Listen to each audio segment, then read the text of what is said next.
வணக்கம். தொடர்ந்து 5 நாளா இன்க்ரீஸ் ஆன மார்க்கெட் இன்னைக்கு ஓப்பனிங்லயே பார்த்தீங்கன்னா, கிட்டத்தட்ட ஒரு 200 பாயிண்ட் கிட்ட டவுன். பட் பெரிய அளவுக்கு மார்க்கெட் டைரக்ஷன் எந்த இடத்துலயும் சேஞ்ச் ஆகல.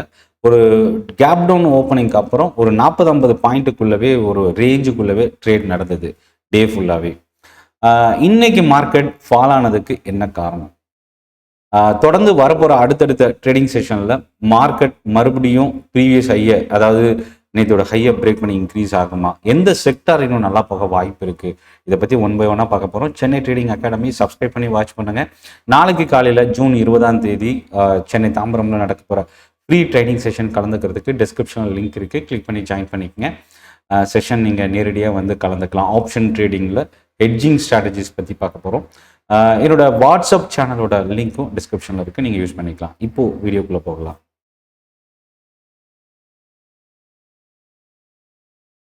ஸோ ஃபர்ஸ்ட் வந்து மார்க்கெட் ஏன் இன்னைக்கு ஃபால் ஆச்சு?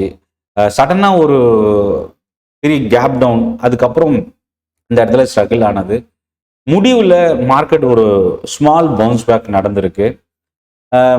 ஐடி செக்டார் தான் இன்னைக்கு மார்க்கெட் ஃபால் ஆகிறதுக்கு முதல் காரணம். ரெண்டாவது குளோபல் மார்க்கெட். இல்லை, குளோபல் மார்க்கெட்னு எடுத்துக்கும் போது நேத்தியோட யூஎஸ் மார்க்கெட் அரௌண்ட் ஒரு 1% வந்து பார்த்தீங்கன்னா பாசிட்டிவாக இருந்தது. இன்னைக்கு காலையில் ஓப்பன் ஆன ஏஷியன் மார்க்கெட்டோட ட்ரெண்ட் வந்து ரொம்ப வீக்காக இருந்தது. ஏன்னா அக்செஞ்சரோட ரிசல்ட் இம்பாக்ட் இன்னைக்கு ஏஷியன் மார்க்கெட்டில் பெரிய அளவுக்கு ரிஃப்ளெக்ட் ஆச்சு. நம்ம மார்க்கெட் வீக் ஆனதுக்கும் இந்த ஐடி செக்டார் ஒரு மேஜர் ரீசனாக இருந்தது. அதுக்கப்புறம் கண்டினியூஸ் ரேலியில் இன்னைக்கு ஒரு ப்ராஃபிட் புக்கிங் டர்ன் ஆயிருக்கு. US China market shut down. So அதனால பெரிய அளவுக்கு எதிர்பார்ப்பு இன்னைக்கு இல்லை அப்படின்னு சொல்லலாம். இதை தாண்டி டெக்னிக்கலாக இன்னைக்கு செல் ஆஃப் வந்ததுக்கு ஃபர்ஸ்ட் காரணம் IT sector, profit booking, main major market US and சைனாவோட ஷட் டவுன், இதெல்லாமே மேஜர் ரீசன் இன்னைக்கு மார்க்கெட் இந்த அளவுக்கு வீக் ஆனது. இதில் கவனிக்கக்கூடியது என்னன்னா, எஃப்ஐஎஸ் வந்து இன்னும் தொடர்ந்து செல்லராகவே ரீட்டைன் பண்ணியிருக்கிறாங்க. நேத்தியோட மார்க்கெட்டில் நியர்லி 1000 crore அளவுக்கு செல் பண்ணியிருக்கிறாங்க. எஃப்ஐஎஸோட இண்டெக்ஸ் ஷார்ட்ல வந்து பார்த்தீங்கன்னா கிட்டத்தட்ட இண்டெக்ஸ் வந்து 87% ஷார்ட்டும் 13% லாங் பொசிஷன்ஸும் ரீட்டைன் பண்ணியிருக்கிறாங்க. இதை தாண்டி ஸ்டாக் பக்கம் வரும்போது ரொம்ப முக்கியமாக இன்னையோட ட்ரேடிங் செஷன், ஏன்னா நான் காலையில் என்னோட வாட்ஸ்அப் சேனல்லையும் நான் ஷேர் பண்ணியிருந்தேன், ரிலையன்ஸோட 49th ஏஜிஎம் மீட்டிங் இன்னைக்கு 2 மணிக்கு நடக்க போகுதுன்னு. ஸோ அதில் வந்திருந்த அனௌன்ஸ்மெண்ட் இன்னைக்கு கை கொடுத்துருக்கு அப்படின்னு சொல்லலாம். இந்த 49வது ஏஜிஎம் மீட்டிங்ல என்ன சொல்லியிருக்கிறாங்க ஒன் பை ஒன்னா நம்ம பார்க்கலாம். அதுக்கு முன்னாடி இன்னைக்கு மார்க்கெட்ல நடந்த ஒரு சில இம்பார்ட்டன்ட் ட்ரிகர் என்ன அப்படின்னா, TCS, Infosys, tech Mahindra, persistent, Wipro, இந்த ஸ்டாக்ஸ்லாம் இன்னைக்கு பெரிய அளவுக்கு ஃபால் ஆயிருக்கு. ஒரு கிரிட்டிக்கலான சுச்சுவேஷன்ல ஐடி செக்டார் இப்போ ஒரு 2027 ஃபினான்ஷியல் இயர் ஒரு மோசமான வருஷமா அமையுமான்ற ஒரு பேனிக்கும் இருக்கு ஐடி செக்டாரை பொறுத்த வரைக்கும். இதுல நம்ம ரிலையன்ஸ் ஏஜிஎம் பக்கம் வரும்போது முதல் முக்கியமான விஷயம் என்ன அப்படின்னா, ஜியோ ஐபிஓ. ஏன்னா இது கடந்த ஏஜிஎம்லயும் இதை பத்தி சொல்லியிருந்த விஷயம். 2026 ஐபிஓ வர்றதுக்கு வாய்ப்பு இருக்குன்னா, அது போல இன்னியோட ஏஜிஎம்ல இதை அதிகாரப்பூர்வமா அனௌன்ஸ் பண்ணியிருக்கிறாங்க. ஸோ இது வந்து செபியில் இன்னைக்கு டிஆர்ஹெச்பி தாக்கல் பண்ண போறதா ஒரு நியூஸ் கொடுத்துருக்குறாங்க. இது ஒரு வேல்யூ அன்லாக்கிங் சிஸ்டமா இருக்குமா அப்படின்றத நம்ம வெயிட் பண்ணி பார்க்கலாம். அடுத்தது ஜியோ பிளாட்ஃபார்மோட இந்த ஐபிஓவில் முக்கியமான ஒரு சில இன்ஃபர்மேஷன் என்னன்னா, கிட்டத்தட்ட 27 கோடி ஷேர்ஸ் வரைக்கும் இந்த ஐபிஓ வர்றதுக்கான குவாலிட்டி, ஐபிஓவில் செல் பண்ண வர்றதுக்கான சான்சஸ் இருக்கு அப்படின்னு கொடுத்துருக்குறாங்க. Growth, capital expansion, digital infrastructure இன்வெஸ்ட்மெண்ட்காகவும் இந்த ஃபண்டை யூஸ் பண்ண போகிறதா கொடுத்துருக்குறாங்க. அதுக்கப்புறம் ஜியோவோட யூசர் பேஸ் கிட்டத்தட்ட 5G யூசர்ஸ் பார்த்தீங்கன்னா, ஜியோ சப்ஸ்கிரைபர்ஸ் 524 மில்லியன் ப்ளஸ் அப்படின்னு கொடுத்துருக்காங்க. அதில் 5G யூசர்ஸ் மட்டும் 268 மில்லியன் ப்ளஸ் அப்படின்னு கொடுத்துருக்காங்க. ஏர் ஃபைபர் 13 மில்லியன் கொடுத்துருக்காங்க. ஸோ இது வந்து கிட்டத்தட்ட ஒரு ரெக்கார்ட் ஹைக்கு நியரில் இருக்கக்கூடிய ஒரு விஷயம். அடுத்த பிக் நியூஸ் என்னன்னா, ஏஐ புஷ். 22 லாங்குவேஜஸ்ல வந்து ஏஐ சர்வீசஸ் வந்து ஸ்டார்ட் பண்ண போறதா கொடுத்துருக்காங்க. ஏஐ வாய்ஸ் அசிஸ்டன்ட்கான அனௌன்ஸ்மெண்ட்டும் கொடுத்துருக்காங்க. சேட்டலைட் இன்டர்நெட்லையும் இதில் சவரன் சேட்டலைட் கன்ஸ்டலேஷன் அப்படின்னு ஒன்று இவங்க அனௌன்ஸ் பண்ணியிருக்கிறாங்க. கிரீன் எனர்ஜியில் 3 billion green ammonia agreement sign பண்ணியிருக்கிறதா கொடுத்துருக்காங்க. பேட்டரி ஜிகா ஃபேக்டரி ஆரம்பிக்கிறதுக்கான அனௌன்ஸ்மெண்ட். இந்த மாதிரி எனர்ஜி செக்யூரிட்டிஸில் டொமஸ்டிக் கேஸ் ப்ரொடக்ஷன் KG-D6ல ஸ்டார்ட் பண்ணுறதுக்கான ஒரு அனௌன்ஸ்மெண்ட் கொடுத்துருக்காங்க. ரீட்டைல் பிஸ்னஸில் 20,000 ஸ்டோர்ஸ்க்கு மேலே கடந்திருக்கு அப்படின்னு மென்ஷன் பண்ணியிருக்கிறாங்க. ரீட்டைலோட ரெவன்யூ 3,70,000 கோடி ரூபா அளவுக்கு ரீச் பண்ணியிருக்கிறதாவும் மென்ஷன் பண்ணியிருக்கிறாங்க. ஸோ இது வந்து ஒரு மெகா அனௌன்ஸ்மெண்ட். இந்த ரிலையன்ஸோட ஏஜிஎம்மில் ஜியோ IPO, அதுக்கு அடுத்தது சப்ஸ்கிரைபர் பேஸ், க்ரோத் ப்ரொஜெக்ஷன், இதை பற்றி டீட்டெயிலாக கொடுத்துருக்காங்க.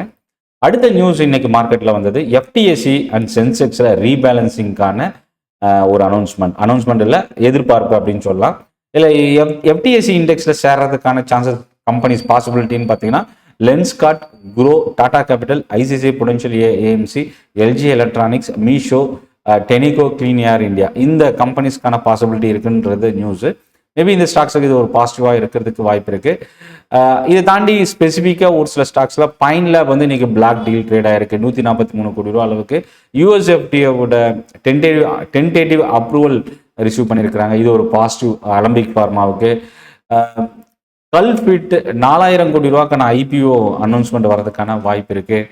ஹிண்டால்கோ ரொம்ப முக்கியமான ஒரு ஸ்டாக்கு. இதில் இவங்களோட நியூ மேனுஃபேக்சரிங் யூனிட் வந்து பார்த்தீங்கன்னா பூனேல ஸ்டார்ட் பண்ணுறதுக்கான ஒரு அனௌன்ஸ்மெண்ட் கொடுத்துருக்காங்க. டாடா பவர் நியூ ஆர்டர் 521 கோடி ரூபா அளவுக்கு. ஜி என்டர்டைன்மெண்ட் இந்த மாதத்தில் மட்டும் 25% ரிட்டர்ன் கொடுத்துருக்கு. இன்றைக்கும் இந்த ஸ்டாக் ரொம்ப ஸ்டேபிளாக இருந்தது. அக்செஞ்சரோட ரிசல்ட் ப்ளஸ் அவங்களோட கைடன்ஸ் இன்னைக்கு TCS வந்து ஒரு மோசமான ஃபால் அப்படின்னு சொல்லலாம்.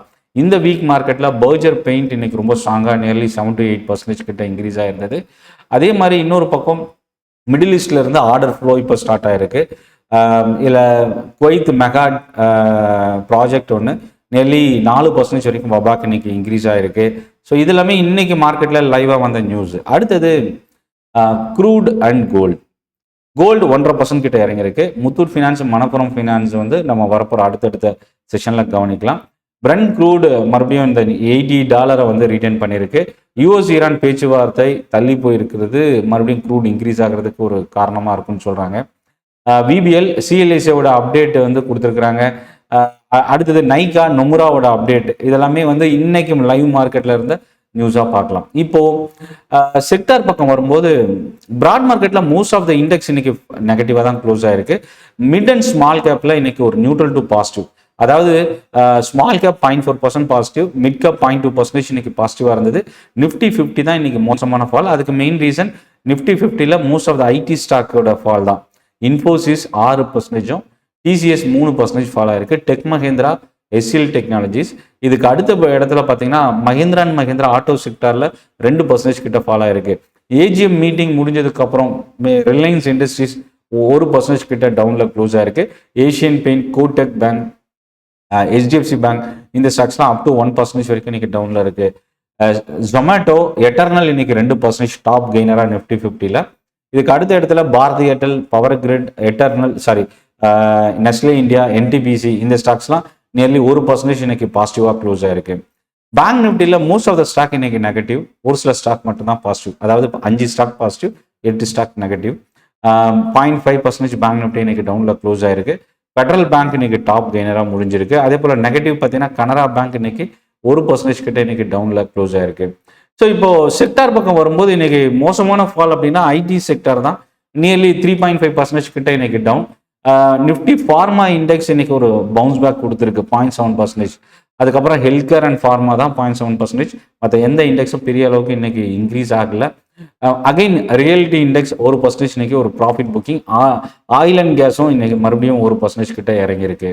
So overall market trend again market இந்த அளவுக்கு ஃபால் ஆனாலும் ஒரு small body bullish candle gap டவுனுக்கு அப்புறம் ரெக்கவர் ஆகி க்ளோஸ் ஆகிருக்கிறதுனால 155 பாயிண்ட் நிஃப்டி ஃபால் ஆகி 24,000க்கு அபவ் க்ளோஸ் ஆயிருக்கு, 24,013. ஸோ அப்போ மார்க்கெட்டோட சப்போர்ட் எங்கே எடுக்கும் அப்படின்னு பார்த்தீங்கன்னா இந்த 23,900ன்றது இன்னைக்கு வந்த லோ, இந்த லோ தான் சப்போர்ட் லெவலாக அடுத்து எடுக்கிறதுக்கு வாய்ப்பு இருக்கு. ஸோ இந்த 23,900, 23,750, 23,500 இந்த 3 லெவல் வரப்போகிற அடுத்தடுத்த ட்ரேடிங் செஷனுக்கான சப்போர்ட் லெவலாக நம்ம பார்க்கலாம்.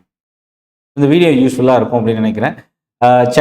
ஜூன் 20 நாளைக்கு காலையில் 10 மணிக்கு சென்னை தாம்பரமில் ஆப்ஷன் ட்ரேடிங்கில் ஹெட்ஜிங் ஸ்ட்ராட்டஜிஸ்க்கான ஒரு ட்ரைனிங் செஷன் நடக்குது. இது ஒரு ஃப்ரீ ட்ரைனிங். இதுக்கான லிங்க் டிஸ்கிரிப்ஷனில் இருக்குது, கிளிக் பண்ணி ரெஜிஸ்டர் பண்ணிக்கங்க. நாளைக்கு காலையில் நேரடியாக நான் உங்களை சந்திக்கிறேன். என்னோட வாட்ஸ்அப் சேனல் லிங்க்கும் இருக்குது. கிளிக் பண்ணி வாட்ஸ்அப்பில் ஜாயின் பண்ணிக்கங்க. மார்க்கெட் அப்டேட்ஸ், ஸ்டாக் நியூஸ் நீங்கள் ரிசீவ் பண்ணலாம். நன்றி, வணக்கம்.